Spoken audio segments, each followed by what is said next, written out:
Hey, what's up, my fearless networking friends? Todd Falcone here, back with another episode and another fun interview. As you've noticed, I've been grabbing a bunch of amazing people who are just super successful in the network marketing space. We have what I would call kind of a casual conversation, but we dig into the stuff that matters. So, the gentleman I have on with me today is Jared Burnett, a good friend. We've known each other actually for quite a while, and we're gonna dig into Jared's success story. So, what's up, Jared? What's happening, man? I'm great, man. How are you today? I'm good, man. I know you're great. I know you're coming off of an amazing event that you just had this weekend, and I was looking back because I keep notes on like everybody, and I don't have the exact date that we met, but I know we have known each other for over 15 years, and you've been in the space for. In fact, I don't know. Let's do this because some of this stuff I'm going to dig up, and I don't even know myself. So, first of all, before we get into it, this guy's the number one income earner in his company. Been incredibly successful over a very long period of time in networking, and just he does a lot of really cool things for his team. I mean, we'll talk about some of that. But how did you get introduced, and when did you get introduced to networking? It's everybody's story is always interesting, right? How we got started, and there's usually a lot of twists and turns along the way before we get to where we want to go. But my wife Heather and I, so we live here in Tampa, Florida, Todd, but we grew up in small towns in New Mexico. Both of our parents were teachers, and it's interesting. My dad was a basketball coach, and my wife's dad, my father-in-law, was a football coach. Oh, And Heather and I got married at a young age. We've now been married for 27 years. We have four boys from ages 25 down to our 6-year-old that we adopted a few years ago. So four boys. But when we first got introduced to network marketing was when we were very first married. So we're talking over 20 years ago, and Heather and I were college students at Eastern New Mexico University. I was working two jobs while I was carrying a full load of college classes, getting my degree in occupational therapy. And so I was waiting tables at a steakhouse, tending bar, and then a buddy of mine had a construction company, and I would literally go roof houses early in the morning, during the daytime, on the weekends for him to make money, wait tables at night throughout the week, go to college. I'm married. We had our first child a year after we were married. So all my buddies were in college, were worried about the party that weekend or the football game.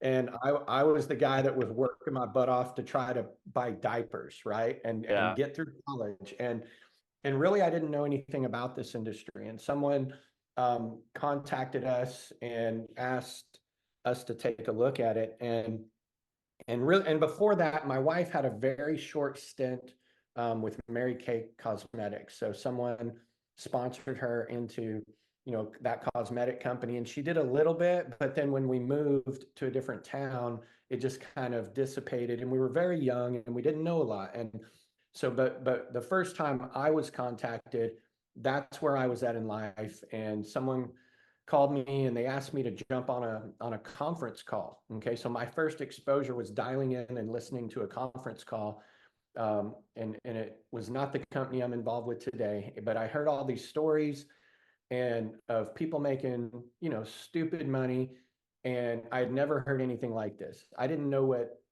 even the old granddad companies in our industry. I didn't even know those brands, didn't know their names. I didn't know what this was.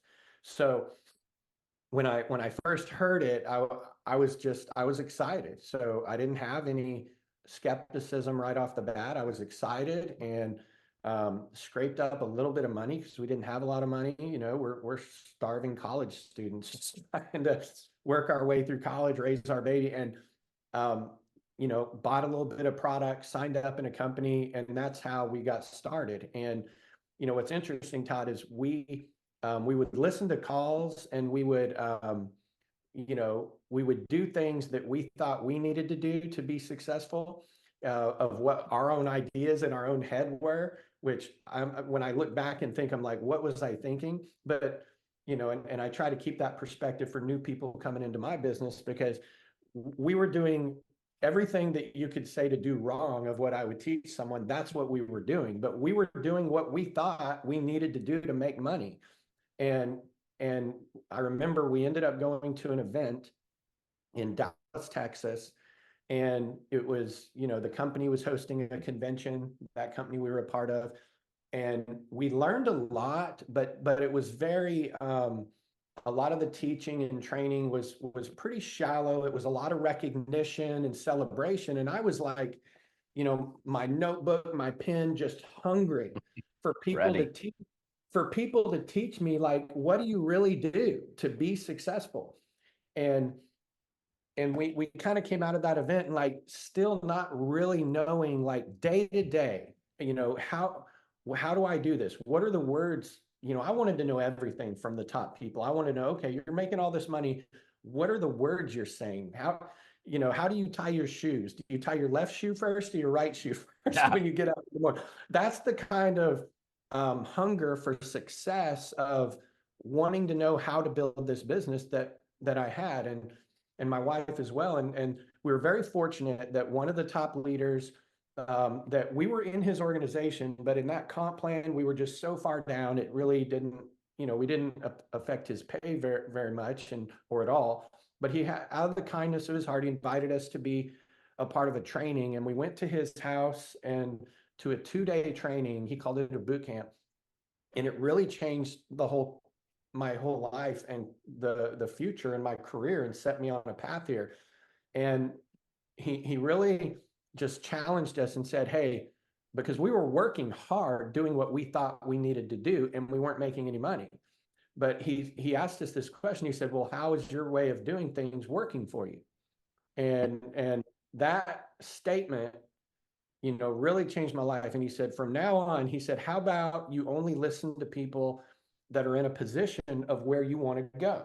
He's like, if you want great marriage advice, why would you take that from someone that's had 5 marriages? You may love them, they might be a great person, but if you want marriage advice, why don't you go to someone that's been married a long time and is really happy? He's like, so if you want to be successful in this business, you need to find people that can teach you and train you. And I just bought into that concept, Todd. And so I bought into the concept that success leaves clues. We can find out what other people do, and we can duplicate it, and we can get the same or similar results. And he started teaching us the fundamentals, the principles, and I believe those principles never change. Techniques change, right? They come and go. But the fundamentals of our business never change. And so we went out after he taught us what to do. And over the next 2 or 3 years, we were able to build a full-time income. So it didn't happen fast. And by the time I graduated from college, I was earning a 6-figure income with that company.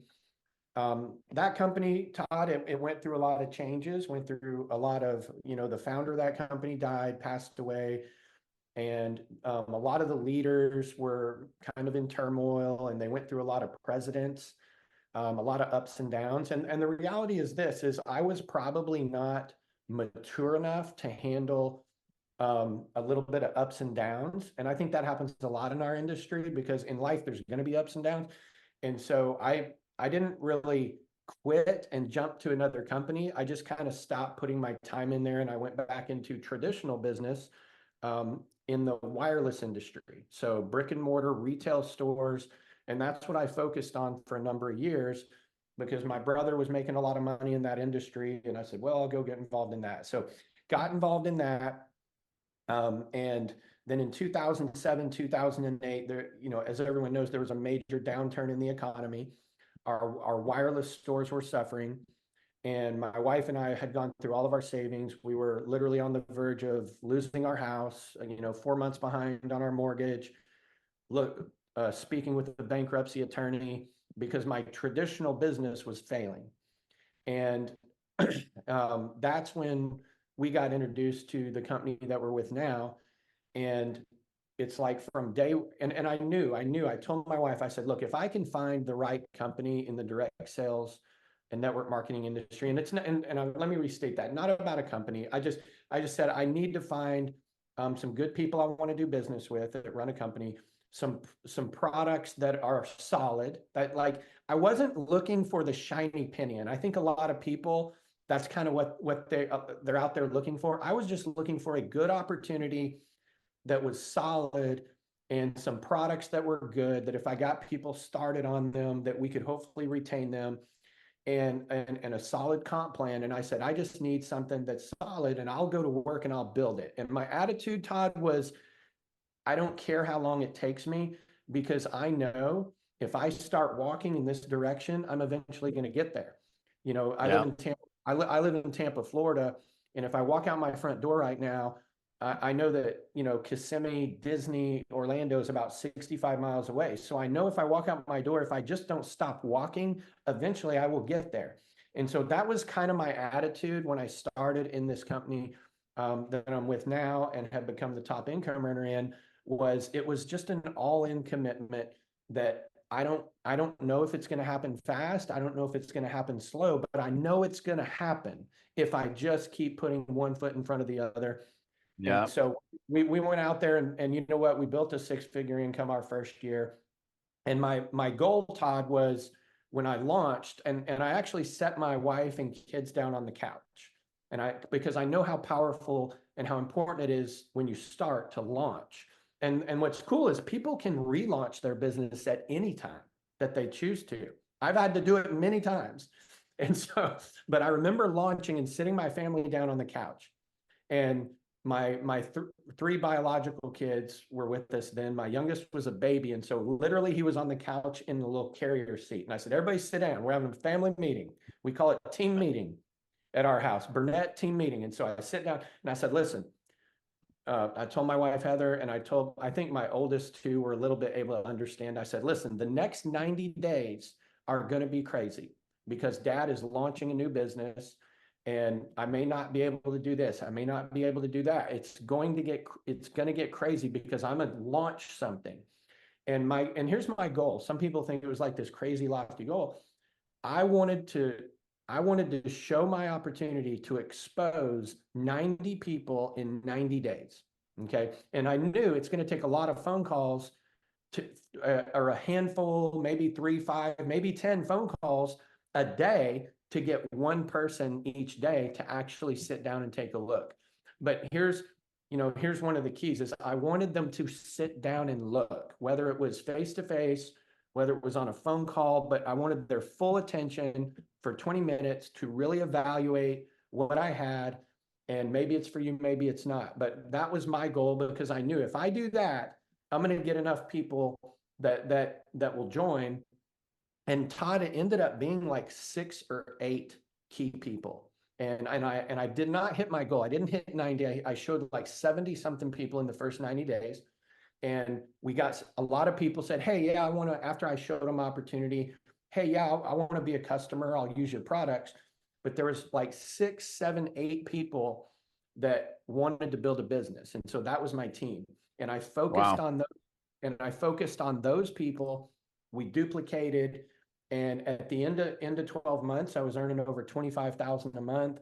We went on to double it the next year, became, 7-figure earner, became top income earner in our company. And this industry has allowed us to do to experience a lot of the dreams that we always had for ourselves, for our kids, and impact, a lot of people like this industry can for a lot of others. So I want to go back to a few things, because like first of all, it's cool to hear like someone's backstory. Like a lot of times I see people do interviews and it's like, let's talk about whatever. And they don't they don't talk about, okay, where did you begin? It's like, I'm gonna space out on who the quote is from. Natalie, I don't know. Anyhow, it's everybody sees the glory, they don't know the story. So, like you start from the situation. Like, it's funny because I didn't know this. Like, you got introduced to network marketing. You didn't have any preconceptions, misconceptions. You didn't really, I mean, even though there was the Mary Kay experience, you didn't really know anything about it. So you went in there with this crystal clear, open mind. I mean, a lot of times people don't even come into an opportunity with an open mind. Like I was telling you before we started this recording, this woman that I interviewed several years ago who heard network marketing bad, like, and so had no personal experience, no friends who experienced it, but for some reason, in her mind, network marketing bad, so she never even looked at it. So that's kind of fascinating, like, and that's cool to be able to come into a presentation with a clear and completely open mind. Secondly, and this is really important for you guys that are running events, like, okay, yeah, recognition super important, cheer, rah, rah, that's all, that high energy, like fluff stuff. I mean, I won't say necessarily recognition is fluff. It's critical to recognize people, but Right.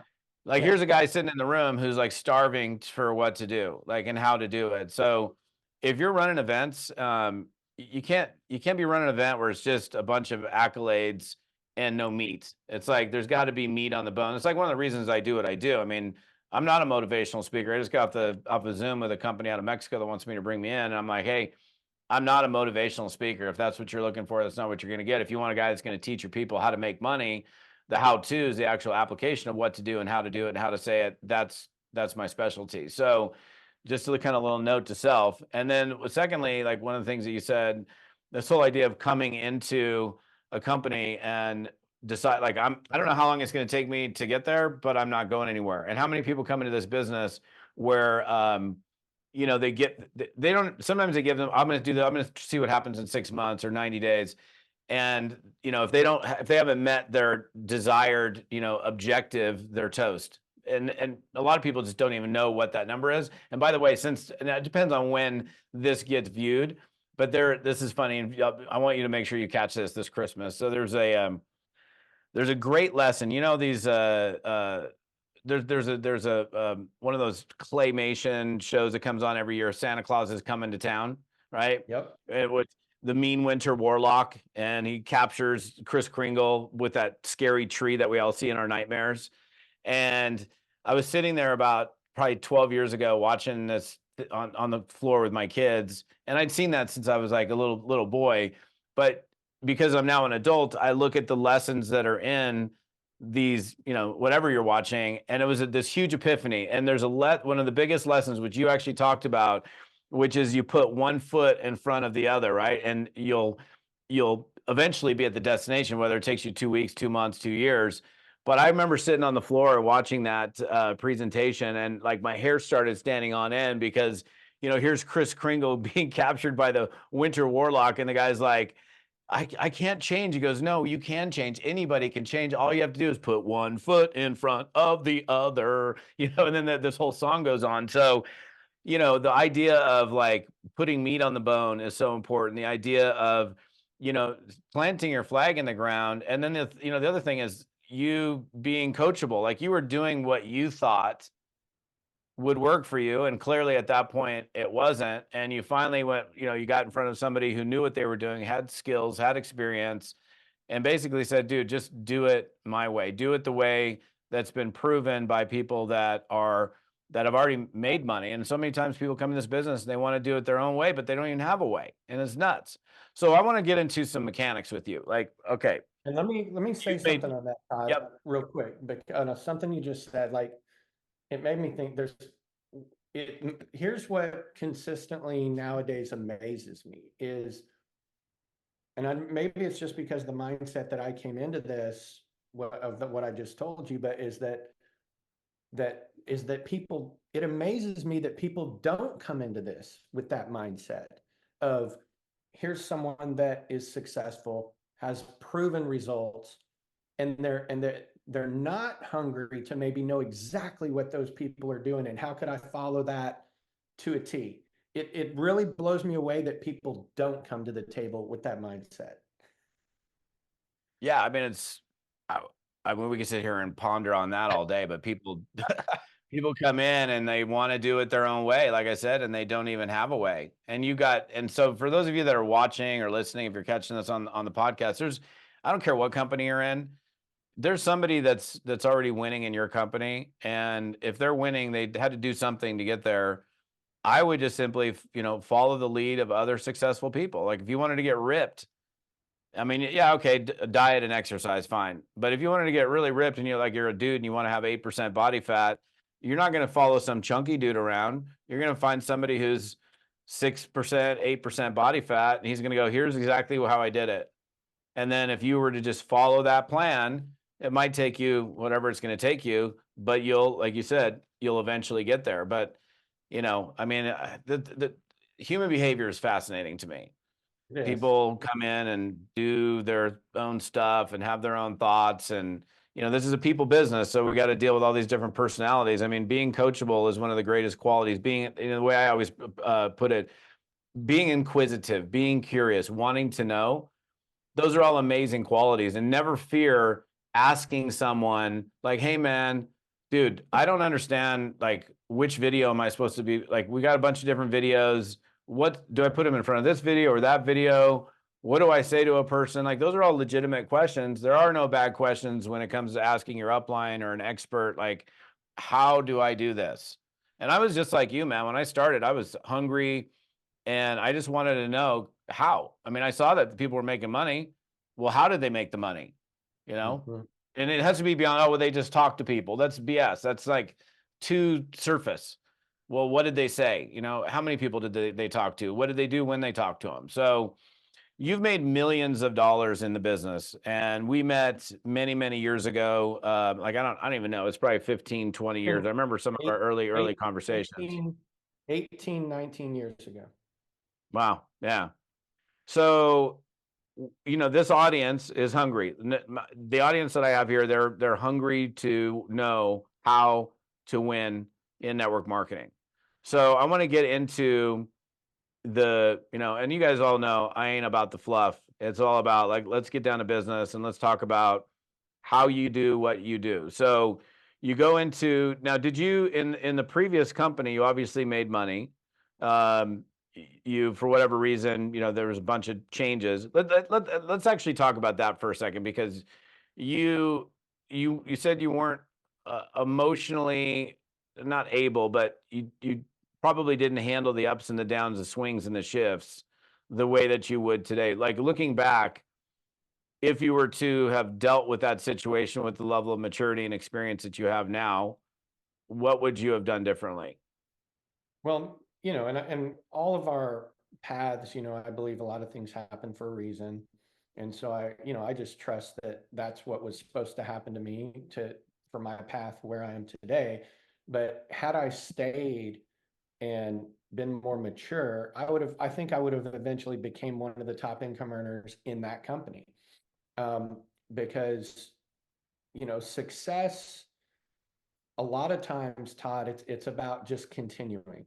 A lot of times, when you meet these people that are billionaires that have most of them have failed many times, and most of them have had businesses or companies, and we can talk about all kinds of industries where it looked really bleak or it looked really bad, but they just continued, and they'll tell you that. And so a lot of it is just about continuing, but so I think that's what would have happened if had I would have stayed there. Is I would have eventually grown. That's just coming out of this event, Todd.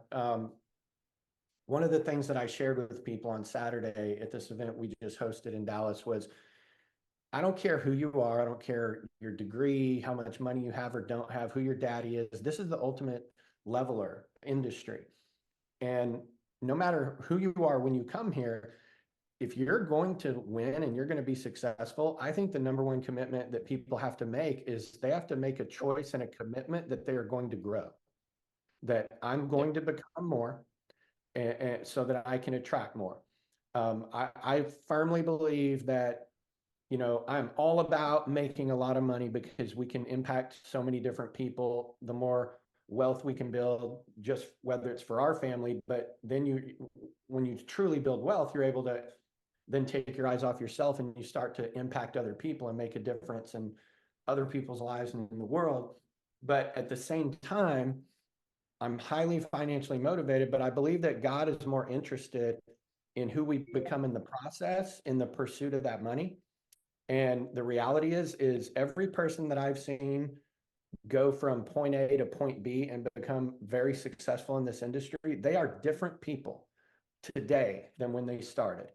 And they made a decision, I'm going to grow. I'm going to become more. I remember listening to an audio, a CD, I burned it up listening to it over and over and over, and it was Jim Rohn, and he said, don't ask for it, to be easier. Ask to get better. And that right there, like that principle right there. And that's why I love your content, Todd. A lot of people, there's a lot of people that train or teach on all kinds of things in the age of the internet. And I always tell my top leaders, like, guys, I'm very picky, and I don't bring people in from outside our company to speak to our team, except for maybe one person. Maybe there's another, I can't think of them right now, but I've brought you in to speak to my team many times at events, Zooms, conference calls, things like that, because what you're doing, Todd, is you're teaching people. You're teaching people the fundamentals of this business, how to block and tackle. And that is what's invaluable. So, my hat's off to you for what you do, because the value you're bringing to people in this industry is real. It's not fluff, it's real, man. And if people want to learn the fundamentals, what's crazy is the information is out there today more than it ever was. Back when we were getting started, we had to hunt and dig and turn over rocks, or drive 8 hours to go sit on the front row and listen to someone and catch a few golden nuggets and write them down and go apply it. So the information is out there now. Oh, dude, the conversation that I had with this Mexican organization right before I met with you, I was like, well, how did you find me? And the guy goes, Chat GPT. So that's two clients that use not just the internet, but in this case, used AI.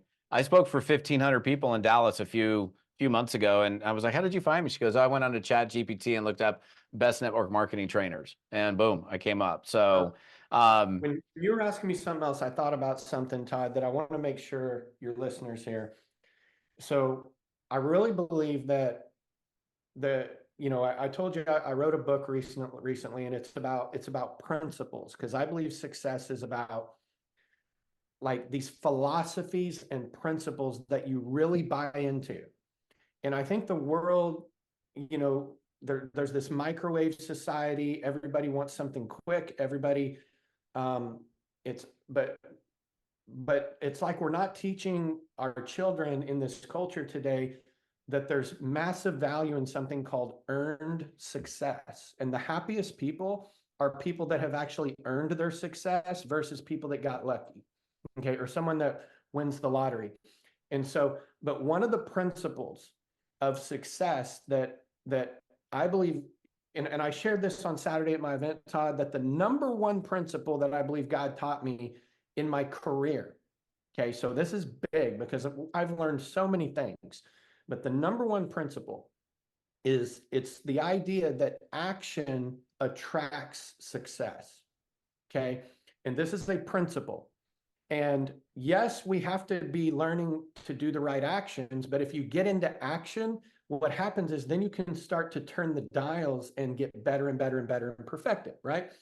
But here's what happened in my business. I want to tell you this story. And then I was just reminded of it because it just happened to me again in my career here, major event in my career. So I was about a year and a half in the company I'm with now, and I hit a rut. I call it a rut, where my business had flatlined. I was still making money, but it had flatlined, no growth, no new people coming in, and I couldn't seem to get out of that rut. And things had really settled. There wasn't a lot of excitement. There wasn't just growth going on. And I'm like, and when you get in that place, that's when you really find out if you're committed. But here's what happened. I always keep my list of names. I'm big on having my list of names on paper because I think there's power when we write things down that's supernatural. But I was looking at my list of names, Todd, and here's what I was saying. Okay, I've still got some people I can talk to, but I don't have any good people left to talk to. That was my attitude. And maybe I was right. Maybe I was right. Maybe I didn't have any good people left to talk to. But here's what I felt like God was telling me was go talk to them anyway. Go talk. And it's this whole principle of what's in your hand. What do you have? Because everybody's looking externally. No, what do you have right in front of you? What's in your hand that you can go do? And action attracts success. So so what I did is I just put my hand to the plow and said, okay, I'm going to go expose these people. They're probably not going to do anything. I don't have any good prospects left, Todd, but I did it anyway. And here's what happened. In that group of people that I was exposing, maybe I got a few yeses. Maybe I didn't get a whole lot of action, volume, anything like that. But out of nowhere, over here, came into my business through someone else, and I was working over here, exposing what I felt like may not have any good prospects left, but I went to work anyway. And God brought one of the biggest leaders into my organization. That was one of the biggest explosions that I've ever seen in my business over here in a group totally unrelated, that ended up not doubling, but tripling my income in about 4 or 5 months. So that lesson has stayed with me, and I can't stress it enough. There's something that we can't see that's invisible, that when people take action and it's almost like the bridge will be built across the canyon if you will just put your feet out and start walking and start going. And if people can mentally buy into that principle, because this is a principle we're talking about, but a philosophy. If you can buy into that principle, it will change your life. It changed my life, because now anytime, Todd, that I'm looking at things aren't going as fast as I want them to go, or I'm in a rut or things like that. And it happened recently. We just had a group of very experienced top income earners join our company because the company they were with decided to go another direction. And about 6 to 8 months ago, our company launched a new product. And it was different than most of what we've done, our company and our culture. It was different and it was unique. And some people were like, I just can't identify with that. I'm not sure if I can get excited about that. I chose, because I felt like, you know what, we need a new wave of growth in our company. We've kind of been here. I haven't had as many diamonds on my team as I wanted to in the last 12 months. You know what? I'm the leader. I'm going to follow this principle and I'm going to take massive action. And so I told my wife, this was about, probably a little over 8 months ago. I said, we're the number one income earners. I'm going to go out and sample this new product. I'm going to open up my contacts and I'm going to get into massive action, because the speed of the leader determines the speed of the pack. And I can't ask my team to do anything I'm not willing to do. So I started just massively contacting. I got into massive action that I haven't been in. That I'm always in action, but not that type of action personally, sponsoring, sampling, exposing. And all of a sudden, look what happens. Out of nowhere, this huge group comes in that has just impacted our business in a huge way. And I really believe, Todd, I told the president of our company yesterday, I said, you know what, if I didn't get excited about the launch of that new product, and I didn't get into massive action personally, I don't believe that I would have attracted this other group of leaders. So it's just another thing, man. I want your listeners to hear that, because I want everybody to win and be successful. You're the same way. It's why you do what you do. There's enough for everybody out there, right? We want everybody to win. If you will just get into action, it's like a magnet for success. Yeah. It may not even be the field you're planting the seed in. You might get a harvest over here. Yeah, it's crazy. The whole idea of and I mean, this is the beautiful thing, you guys, like, we're talking success principles. In fact, right behind me is like a book that's always on my desk, The Success Principles by Jack Canfield. It's a fantastic book, and it just goes through all of these core principles, and principles never change. Maybe techniques change, but the whole idea of like, okay, I'm in action, and with the expectation that the action in that direction is going to yield a response, and it may very well yield a response. But in your case, for example, just the fact that you are moving forward, you were out there, taking action, all of a sudden something happens over here. And so the funny thing is, like, the idea of like, I don't know how you phrase it, like, there's no good people left on my list.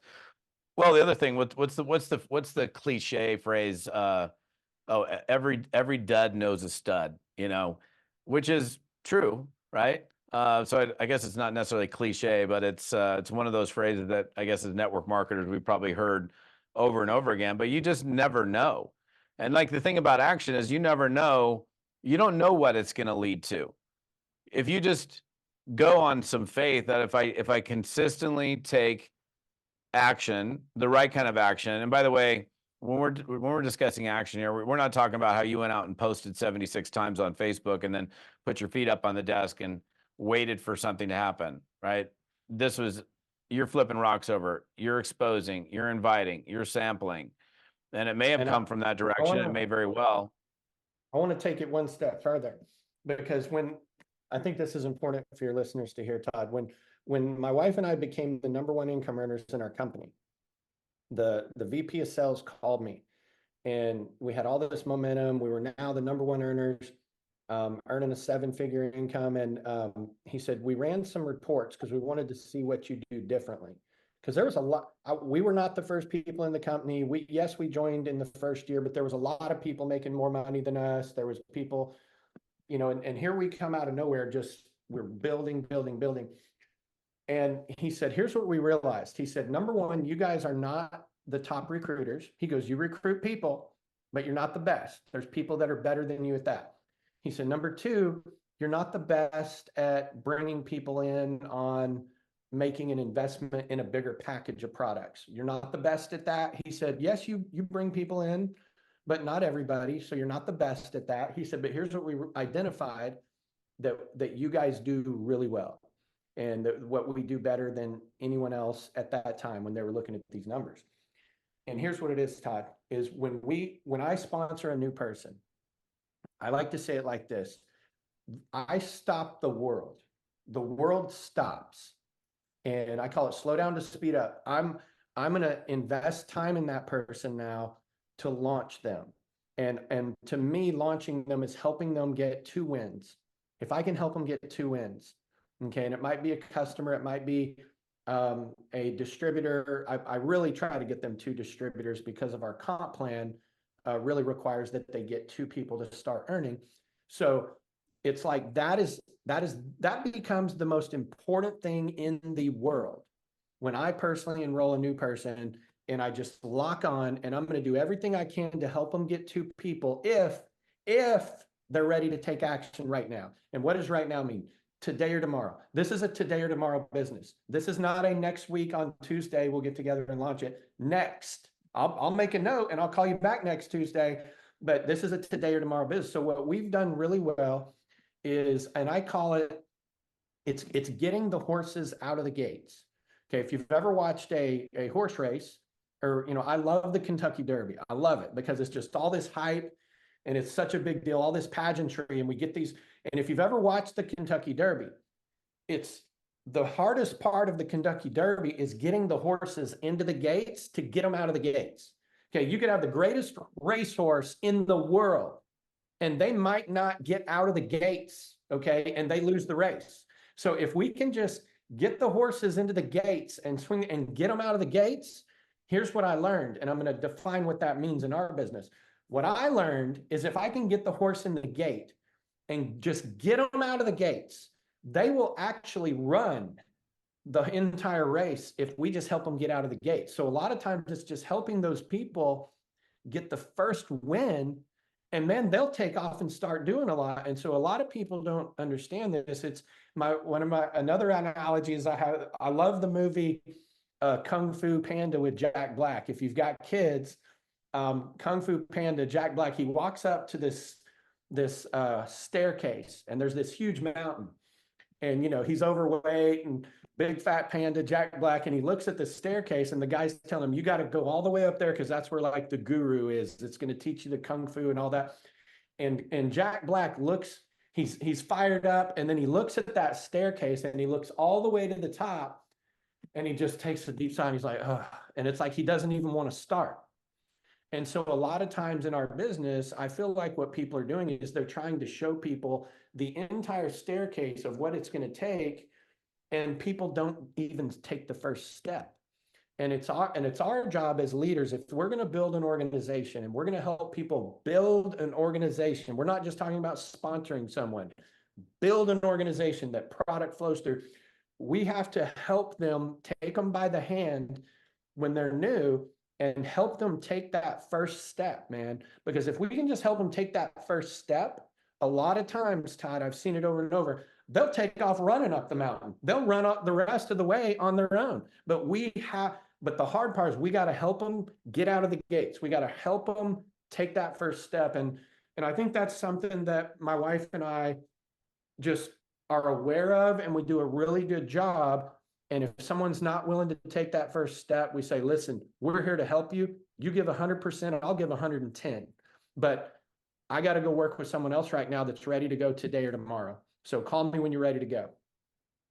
Man, I remember you and I had a conversation about this probably 5, 6, 7 years ago, because you're not the number one recruiters in the company. And we discussed like your core philosophy of building, and this subject matter, depending on how consistently you guys are plugging into some of these interviews.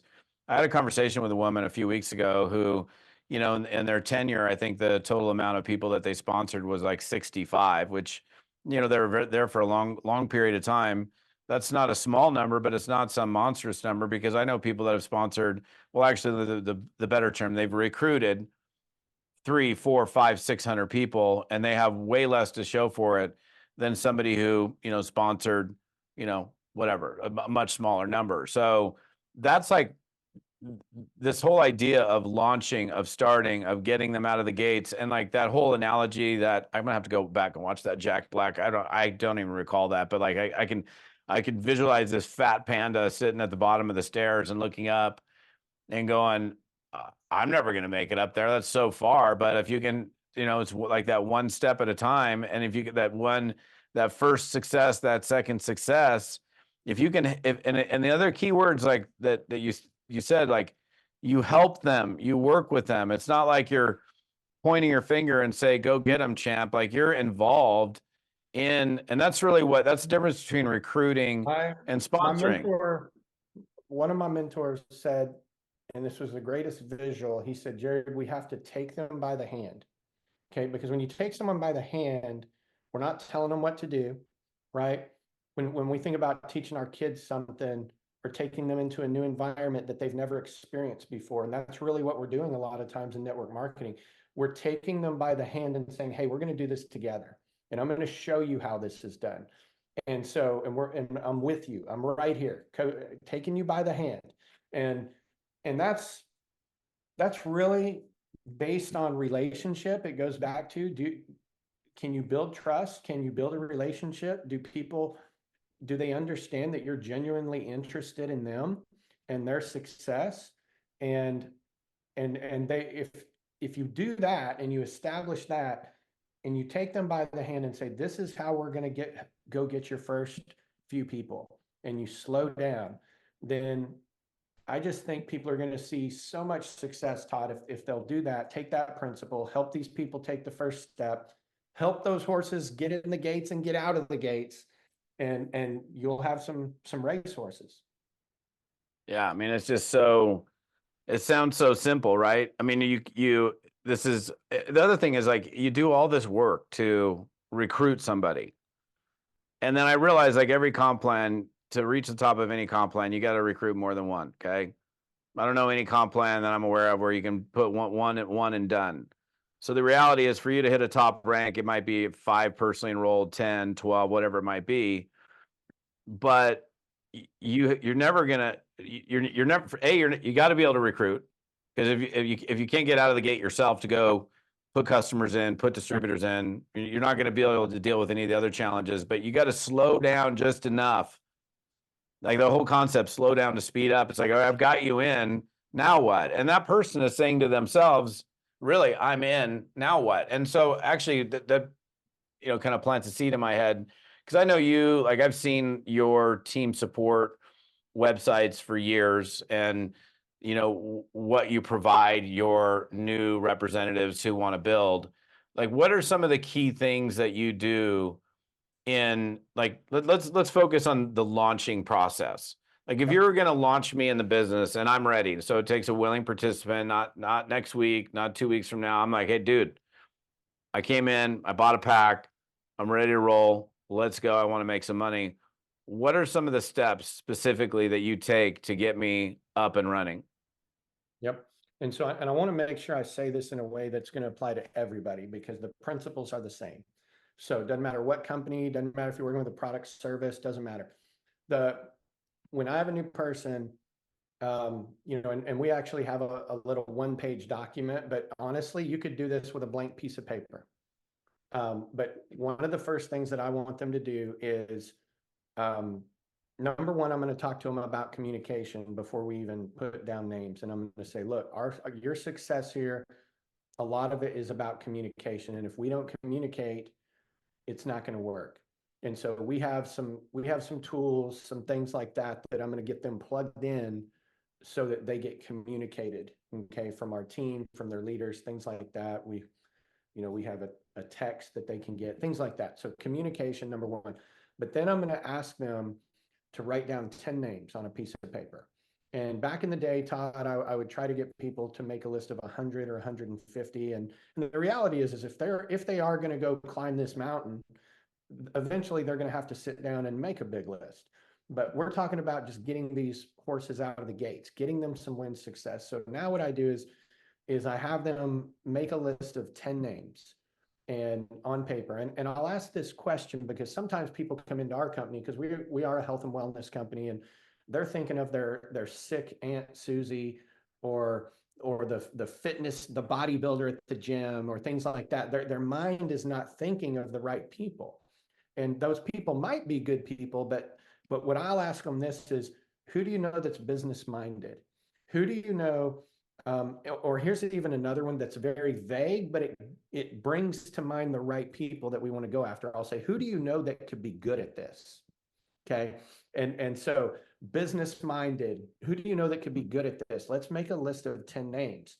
And sometimes people say, well, I don't know if I know 10. And I will literally, Todd, whether I'm on a Zoom or face to face, I did this in the meeting on Saturday. I had everybody pull out their phone. I said, everybody pull your phone out.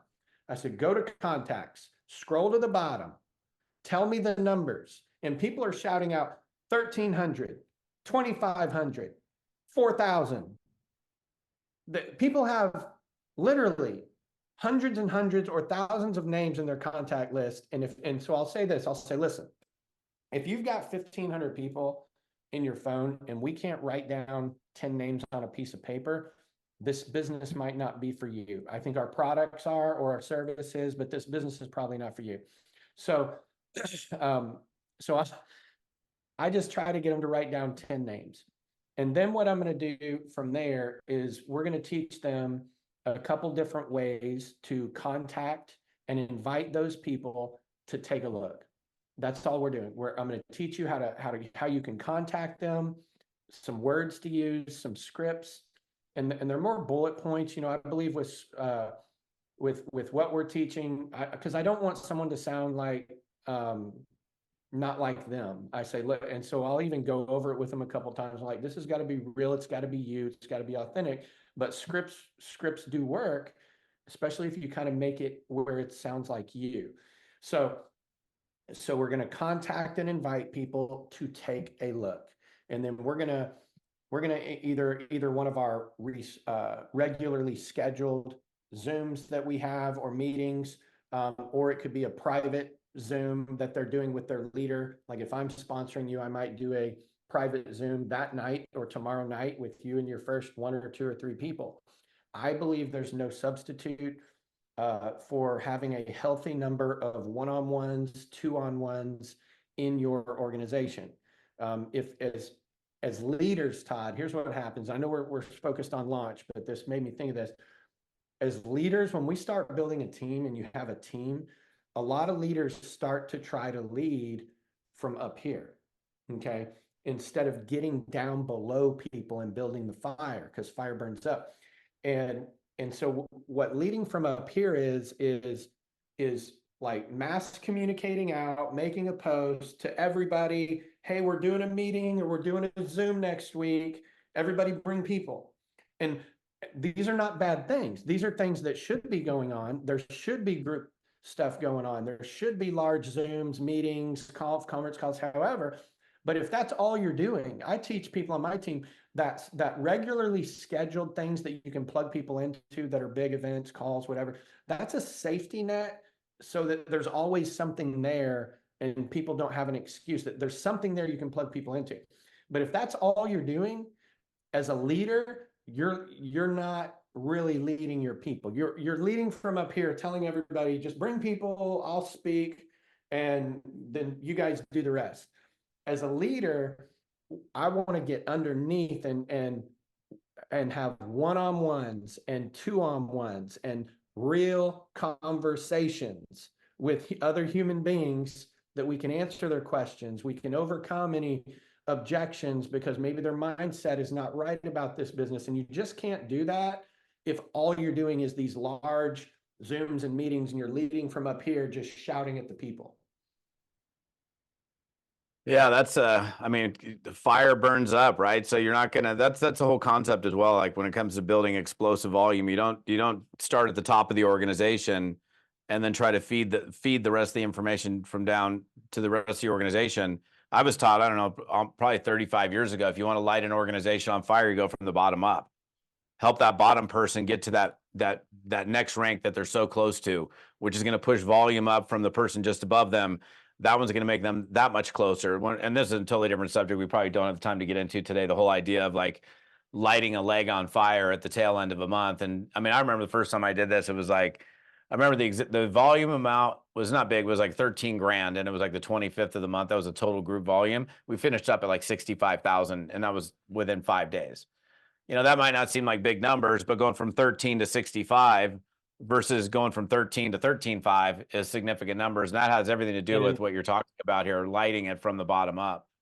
And I know when that happened, Todd, you didn't do that by just getting on a conference call and speaking to a group of people. There was there was probably hours and hours and hours of conversations with new people. And that is what we talked about this a couple of weeks ago. That is probably one of the biggest problems right now that we see in the world is people aren't having conversations. And so that is translated into network marketing, and people think they can just text, they can just post, they can just go live, they can just even get on a conference call or a Zoom and speak to the group instead of having, and none of those things I just said are bad. Those are all good things. But if that's all you're doing, it ain't gonna grow. You have to have these one-on-one, two-on-one conversations with human beings, which require either face-to-face, video, or phone calls, or you're going to have a hard time building an organization. Bro, you don't like tech? I mean, come on, man. I love technology. I know you do. I'm teasing.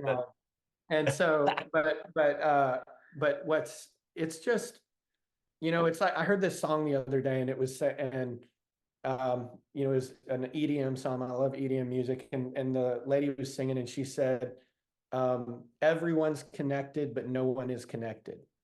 Oh yeah, no doubt. And I'm like, that is the world we're living in. And people are actually starving for connection because that's the world we're living in. And I really think if people will actually log some hours on the phone or video or face-to-face and have conversations with people, you're going to see results just by doing that. Yeah, we're in the most connected yet disconnected society we've ever been in our entire lives. We can reach somebody across the planet. I mean, we're fully across the United States from one another, and here we are connecting eyeball to eyeball on video. So, you know, I love the fact that you, I mean, and I was teasing, obviously. I mean, we're not going to do this on this episode, but like I've seen all the tools that he provides, like all the video production that they've got for their team, the support mechanisms, the testimonial videos, the presentations. They've got all that stuff super dialed in. In fact, I've used your training website for your organization as an example for multiple clients, like, hey, if you really want to see a well put together team website, go check this out. Because, I mean, it's important to provide that level of support. And, look, what you've done as well on that. I mean, I know you've invested probably tens of thousands of dollars, if not more, in putting all of that stuff together. That's not mandatory. So I don't want people to go, oh, it's going to take me tens of thousands of dollars for me to put together a team support mechanism. I mean, And probably the first time you did it was on a budget.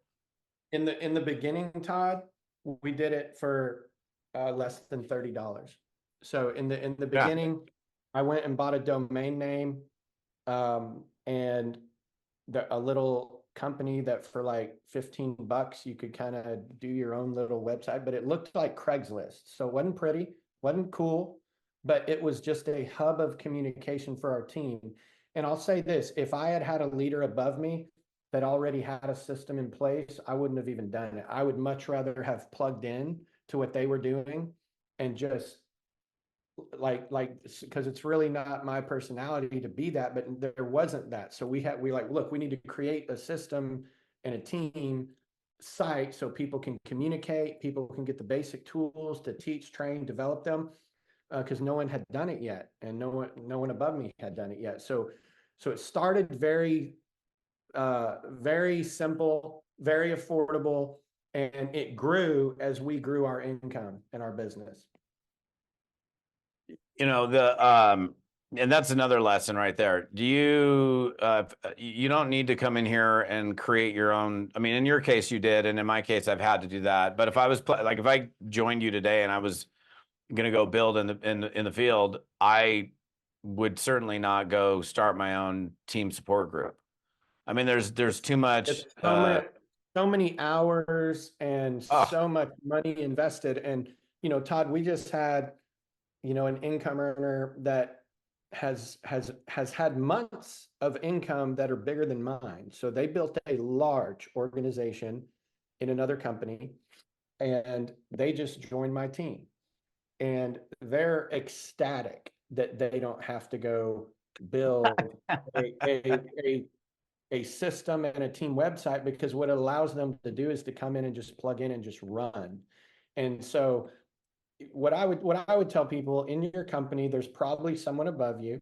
If you're in a company that's been around a few years, that's established, there's probably someone above you that has a system in place. And I always say this, I wasn't even going to say this, this just came to mind. And so I always feel like when something comes, someone needs to hear this. Every great leader, Todd, was once a great follower. Every one of them. Whether their leadership was for good or for bad, it doesn't matter. Because leadership is influencing a lot of people. Every great leader was once a great follower. I was just watching the Napoleon movie, and I was watching about he was a great follower first, but which caused him to learn things about leadership and influencing people that rose to his level of leadership, and taking over the whole country of France and that whole history. But this applies in network marketing. It applies in coaching. If you look at the best coaches in the world that have won championships, if you track their history back, they were a student at one time. They mastered being a great follower that prepared them to be a great leader. So, find that leader. And, sometimes if some certain types of leadership, even if it's best if it's within your company and in your organization, because then you can just plug in and run.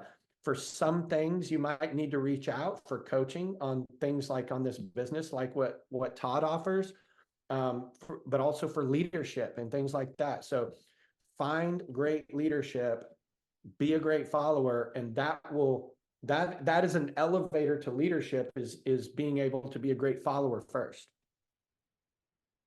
Yeah. And yeah, the whole idea of like, leadership is influence, good or bad, right? So you follow the wrong person that has influence, it's going to lead you down a path you probably don't want to go down. And I don't think people are likely in network marketing to follow a negative path, probably. But the idea of just being able to plug into something and You know, like the other thing is like you didn't have it. So you didn't have the support tools, you didn't have the weekly training schedule or the opportunity presentations or whatever it was. So you had to create it. So some of you guys may be in that situation, and that's cool. And I just want to reiterate something like the single best presentation that I can think of two of them that yielded the biggest response. But one of them was a recorded conference call, and one of them was a recorded webinar. There was no high tech, nothing. There was no post-production editing. There was no hiring of talent. There was no sound effects. There was none of that stuff. So, you know, the responsibility that you may have as a person in network marketing is first, I mean, I'd be like, if I was, you know, if I joined your organization 16 levels down, I'd be like looking up until I found, oh, here you are. And I'd find that I have this amazing support mechanism. There's no reason to reinvent the wheel, to create your own group. The other thing is, this before this thought escapes me, the idea of delusion, not delusion, but being deluded, right? If Right. this is a mistake I see people do all the time. They're like, they join, like, let's say, you know, somebody joins an ATM group, right? Ad tag message, which is a pretty prevalent way of recruiting and network marketing and customer acquisition. Where you're like, oh, well, I got in through this ATM group.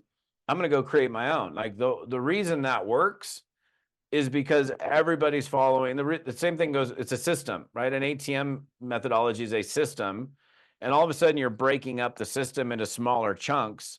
It lessens the impact dramatically. Cause now, in fact, check this out. So I was in Sweden, and there was the main leader who had all these other people in his organization, and they were running these events with, you know, 600 to 1,000 people as a small kind of regional team event. And one of his guys had such a big ego that he's like, I'm going to go do my own thing. And these guys had a streamlined just way of doing things based with, you know, person to person. So it was like they were doing a lot of group functions where the group opportunity presentation, training, Super Saturdays.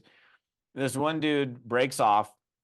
He's in the same country, basically living in the same town, breaks off because his ego is so big, starts doing his own thing. It actually completely, I mean, he was never able to recreate it. I mean, he'd have 40 people at his meeting, and the meeting that was going on in the same town at the same time had 600-700 people in it, and eventually his organization just more or less fell apart. So why complicate things? Why And feel like your ego is so big you got to do your own thing? Like if I join your business, I've been doing this for a long time. Oh, I got to have the Todd Falcone name at the top of the organization. No, I'm plugging into your stuff. And I mean, for me, I'm smart enough to realize it's way less work for me. I'll let you handle that, and I can just go build the business. So don't be trying to think you got to redo your own thing or start your own group. I mean, if you don't have it, maybe you got to do it. But if you already got it, take advantage of what's in front of you. And if you are a superstar and you see yourself as a superstar, you know, come in and be a great follower and maximize that leader's system. Because here's what I know about nearly all leaders in this industry, Todd, is we're looking for someone to come into our organization and do it bigger and better than even we did it. And go beyond. I would love more than anything for a superstar to come into my organization and do it bigger and better and outrank me, and come help me. And I will position you to also help lead this organization and this team. We are looking for people to replace ourselves and promote. So you don't have to go do your thing. Go win huge in the existing team, in the existing system, and those leaders are going to lift you up and promote you because that's what they're looking for. Oh, no doubt. And you just made me think of something. I won't mention the name of the company, but about 10 years ago, there was a company that got, I mean, I would say if you were in network marketing, it would be impossible for you not to know who these guys were. They were $1 billion company. People were making a fortune in this deal. And there was so much ego. Let's just bring this up for a second. There was so much ego that the main system, there were other leaders within that system that were fully recognized within that system and with that infrastructure. It wasn't like they were, you know, the top person was getting all the accolades. I mean, there was a lot of good good flow of information and recognition and admiration. Yet, and this is a killer for a lot of people, is they start making money, their ego gets so big, they broke away, and there was multiple organizations that broke away in line of sponsorship. I'm just paint this picture for you guys. So imagine you got this leader organization, this leader organization, this leader organization. There was like 5 major organizations piled on top of one another. Now I come in at the bottom of all that, and I'm like, shoot, which one do I follow? And I'm like, oh, do I do this one? Do I do this one? Do I do this one? Or do I do this one?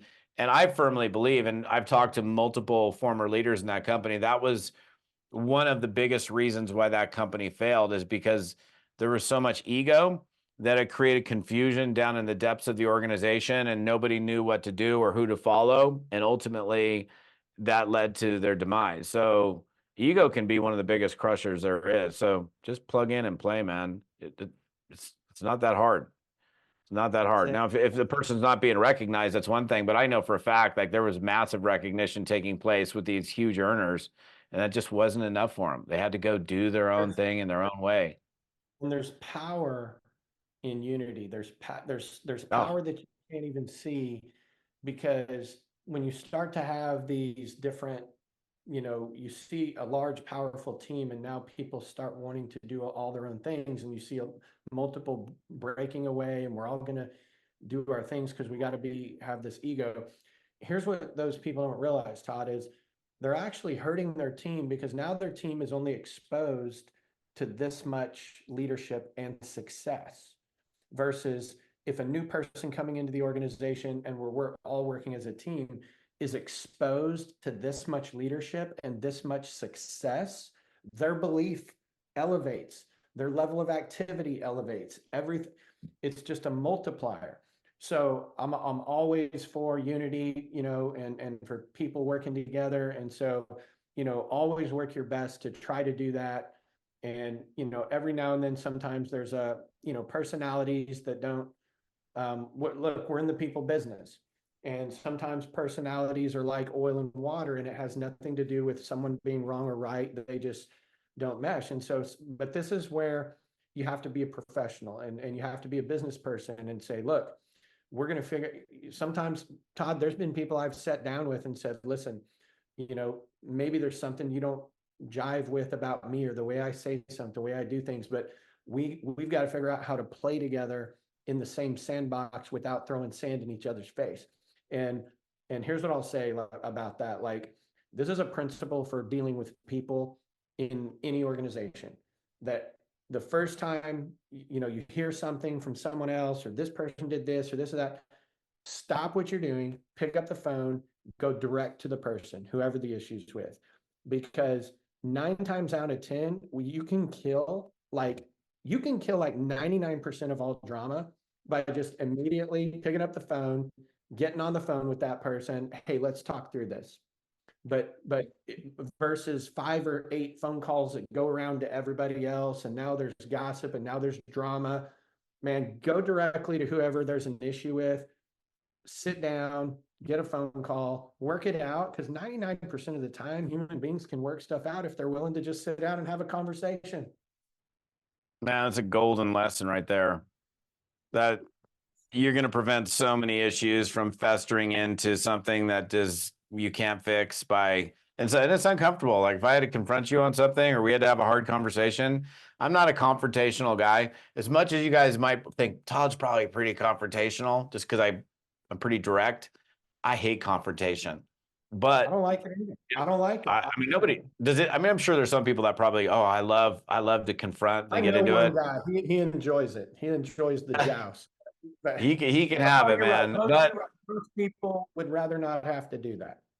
yeah, no doubt, no doubt. So, man, some amazing lessons. I hope you guys took notes. And look, you're hearing from people that have had huge success in this business. When I do these longer episodes like this, where I'm interviewing or having conversations, you might need to go through this a second or third time, and just like listen and pay attention and take notes. And like, the whole concept, success leaves clues, right? You hear something that's repeated over and over again. This is like an interesting way to kind of end this. When you hear from 4 or 5 different people the same concept, you can do one of two things. You can be like, fall asleep and go, I've heard it before, whatever, which some people do. Or you can go, hold on a second. I heard this person and this person and this person and this person, all who've had way more success than I've had. And they're saying the same thing. Maybe that is a clue that that's something that you should do, that you should implement, that you should pay attention to, rather than, oh, I've heard it so many times, man. I have to be consistent. I have to plant my flag in the ground. I have to, whatever it is, because success is not that. What's the right word? It's not technically challenging. Let's put it that way. It's hard work. You didn't get to where you are by working 2 hours a day. You got to where you are by, making a decision. And the decision you made, which I think is a beautiful one, as we go back real quick to the beginning of the conversation, like, I don't care how long it takes. If I go walking in this direction, eventually I'm going to get there, whether it's a year from now, a week from now, or tomorrow. But if I stop walking, if I stop moving, if I stop taking action, you are simply never going to get there. And that's such a stupid, simple thing to think about. But how many people are in your organization for a week, a month, 2 months, 6 months, and then they just stop, and they're never going to get there? It's crazy. And we know they will. And I'll just let me give two last tips, Todd, because I really believe a lot of life and success is about mindset. And so we can talk all the X's and O's. You're one of the very best at teaching how to do what we do. And so, I told you the other day, I believe that, if when we've lived our lives here, I always say success is how many people are better off because you lived. And so what you do matters, Todd, and you're educating people in our industry that are hungry for what it really takes, just like I was. I wish you would have been around teaching what you were teaching when I first got started. Maybe you were, and I just couldn't find you. But here's what here's what I was going to say is, I believe when at the end of our lives that people will say about Todd Falcone is that, you're literally the best at teaching the fundamentals of this business and giving people the confidence in this industry and what they have their hands on to go out there and win and be successful, because you got to know the fundamentals and you got to have confidence in what you're doing. And you do that better than anybody that I know of in the industry. So thank you for what you do. Mindset to me is the most important thing. People, I think we're living in a world right now where there's a lot of mental health issues. I think that we're living in a world right now that is the most distracted time in human history. If we are not purposefully focused on what we're trying to accomplish, and we're not doing things to keep ourselves focused on that, we're going to be distracted in 6 seconds. So with the age of social media, the internet, so work. My advice for everybody would be, I call it brainwash yourself for success. Find some tools for personal growth, because everybody's different. Some people need this, some people need that. I need to be brainwashing myself with positive content that tells me that I'm books, videos, things like that tell me I'm a winner, that tell me that I can go out and succeed. And so I'm constantly reading books. And some of my friends say, oh, you're reading that cheesy Joel Osteen book, or you're this or that or whatever, Todd. And I'm like, I don't care. I'm going to put stuff in here that gives me confidence and brainwashes me to go out and win. Because this world, when we step out our door, everything in this culture is designed to pull you down. I just have a belief that there's people at play or at work, and you can call them whatever they are, but they want you sick physically and mentally. They want us all divided.